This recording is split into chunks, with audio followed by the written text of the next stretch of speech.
Fala aí galera, tudo bem? Começando agora na aula número 4 no nosso módulo de Python. Eu vou estar gravando aqui, trazendo para vocês um pouquinho mais sobre loop e interação. Então, eu preparei, da mesma forma que na aula passada, eu preparei alguns códigos para mostrar para vocês algumas ideias ou algumas coisas que eu penso enquanto eu estou programando isso. Então, chega de enrolação, né? Vamos para a aula. Vocês já estão ligados no esquema aqui. É, Já vou direto para os pedaços de código que eu preparei. A gente tem aqui o while, um exemplo de loop, né? O while, traduzindo do inglês, né? Você já tem um enquanto.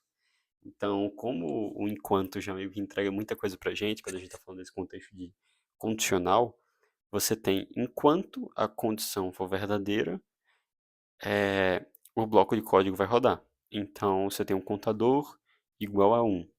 Enquanto o contador for menor ou igual a 5, você printa o contador e depois você soma 1 ao contador. Por que essa parte aqui do somar é muito importante? Porque o while é muito fácil você criar uma lógica de loop infinito. Então, por exemplo, se eu não colocar esse cara aqui, ele vai infinitamente ficar printando o contador. Só que isso aqui vai garantir que em algum momento, no caso acho que 4 interações, 5 interações depois, o meu contador vai quebrar a condição. Então, eu não vou ter de forma nenhuma um loop infinito. Então, se eu vim aqui, ele vai printar bem certinho. Mas, por exemplo, se eu tirar aqui, vamos ver o que acontece. Se eu tirar em tese, ele vai ficar printando um infinitamente, né? Ó, ele está infinitamente printando um. Olha aqui, olha o tamanho disso. Então, é bom a gente ficar esperto, né? Para nunca tomar cuidado para não fazer um caso que você vai criar uma variável que não, você vai criar uma variável que você não consiga sair do while. Passando para o próximo passo, a gente tem a gente fez o contador, agora a gente tem o acumulador. Então aqui é outro exemplo de uso muito, muito claro do while, que é enquanto o número atual for menor que 5, você acumula.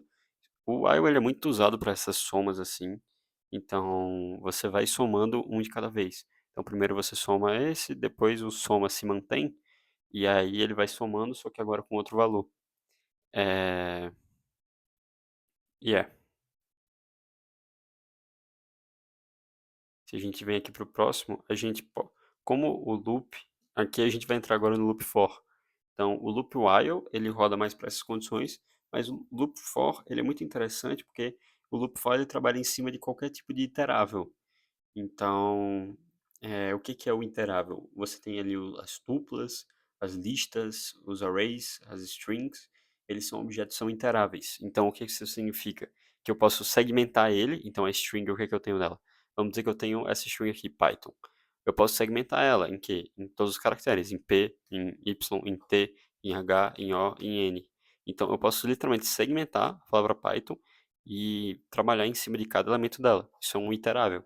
Se fosse uma lista, que é o que vocês vão ver, acho que na próxima aula, eu podia pegar cada elemento dessa lista e trabalhar em cima dele. Então, quando a gente vem aqui, a palavra Python, então para cada letra na palavra Python, perdão, você printa a letra. Então, vocês veem aqui a sintaxe do for, ela é bem diferente, então ela já trabalha em cima do iterável. Então, para cada letra na palavra, é bem simples até, né? Para letra, em, palavra, ele já reconhece que palavra é um iterável. E aí ele já trabalha em cima dele. Então, aqui a gente vai estar printando Python e depois finaliza o loop for. Fiquem atentos, né? Porque o loop for ele vai trabalhar em cima desses interáveis e é muito útil para você criar. Então, se você vai criar você tem um array de números, para cada número em números, aí você já facilmente já consegue executar.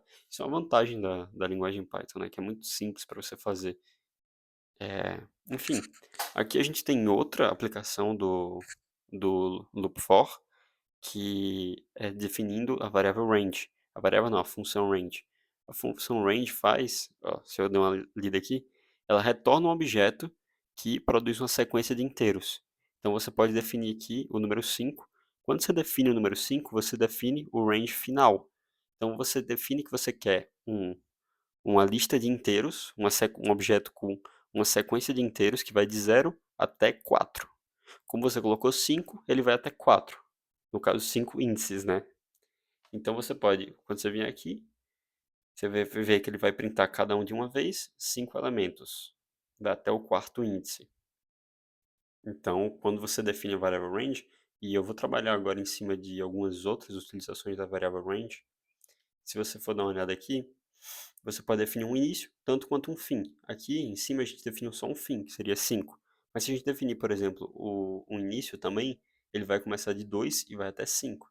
Lembra que ele sempre vai um antes do que você definiu. Então, definindo 5, a gente vai até o 4. Definindo 6, a gente vai até o 5. Se a gente for printar aqui, você vê que ele inicia no 2 e acaba no 5, porque a gente definiu 2 e 6. Então, a gente usa mais ou menos a mesma forma que seria um iterável, e depois, só que agora usando a função range, né? Certo. Outra coisa que a gente pode usar a função range, outro parâmetro que é interessante também, que vale a pena, é usar o passo. Então, aqui no passo, a gente define aqui o passo 2. Então, ele vai literalmente começar no 1, terminar no 9, e vai usar passo 2, ou seja, ele só vai printar a cada dois elementos. Como ele está começando a partir de um elemento ímpar, se espera que ele faça a printagem, o print dos números ímpares. Então, 1, 3, 5, 7, 9. Indo até o 9, como a gente tinha visto antes. Agora, a contagem regressiva. Quando você define o início é no 5, o final é no 0, óbvio, e você define o passo como menos 1, ou seja, ele vai descendo 1 em cada vez. E aí, o print da contagem regressiva é de 5, 4, 3, 2, 1. Vocês veem que ele não chega a zero, da mesma forma que em cima, né? Aqui o final, ele não chega no final, ele chega um antes do final. A mesma acontece com regressiva, né? Você faz o zero, só que você não chega até o número que você definiu. É...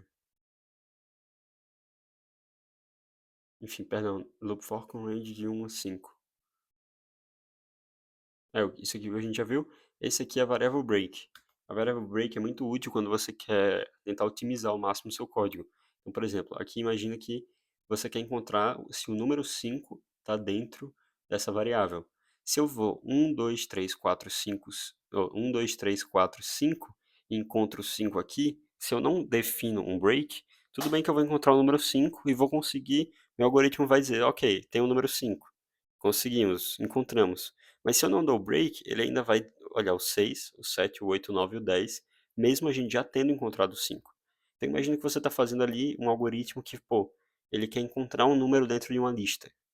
Só que aí você encontra o número, só que você acaba tendo que ver o dobro, tendo que gastar o dobro de processamento do que você gastaria antes, entendeu? Então você podendo parar aqui, você vai ver o array inteiro só por uma falha de não colocar o break. Quando você coloca o break, no momento em que você encontra esse número 5 aqui, que era o que você estava querendo encontrar, você break, vai lá e fala, pô, o número 5 está aqui. Seu algoritmo tem a mesma função, só que gasta metade do processamento de um algoritmo sem o break. Então é muito importante a gente estar usando o break para principalmente acelerar quando a gente vai tratar de problemas maiores. Aqui nesse array de 10 elementos é uma coisa, né? Mas quando você vai tratar de um array com 10.000 elementos, com 100.000 elementos, 50.000 faz mais diferença do que 5, né? Aqui o uso do continue. Muitas vezes em um número, em uma sequência, o uso do continue, ele basicamente, ao invés de brecar o loop como antes, ele joga para o próximo. Então ele adiciona o índice em 1, ele joga para o próximo elemento, então para cada número em números. Eu pego 1, quando eu uso continue, eu jogo para o 2, mesmo sem ter completo o loop inteiro.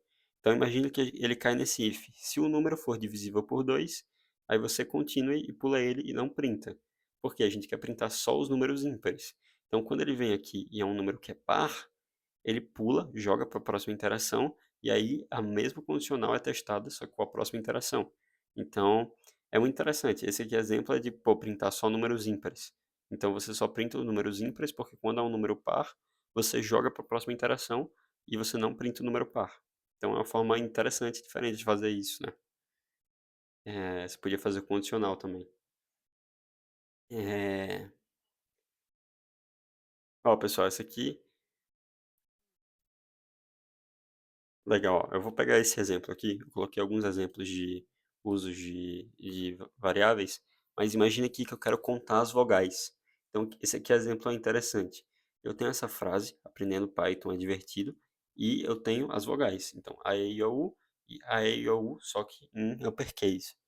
E aí eu executo um contador de vogais e para cada letra na frase, eu verifico se a letra está dentro das vogais. Então eu vou pegar essa frase aqui, eu vou iterar sobre todos os algarismos. Então, venho no A, aí faço aqui a condicional. Venho no P, faço a condicional. E aí, se essa letra estiver inserida dentro desse vogais aqui que eu defini aqui em cima, eu aumento o contador em 1. Isso significa que eu estou contando a quantidade de vogais que tem dentro da frase. Isso aqui é uma forma muito interessante para você ver. Ó. Tem 9 vogais. Se você for contar, pode verificar que vai ter 9 vogais, porque a gente desenvolveu esse algoritmo. O Python, ele é muito bom quando a gente quer mexer com strings, então aproveitem bastante isso, porque ele transforma o string no interável, por exemplo, e você consegue mexer em strings, que é uma coisa que vai ajudar bastante quando a gente vai falando de análise de dados e tal. Então, fiquem atentos com essas informações e abraço e até a próxima aula.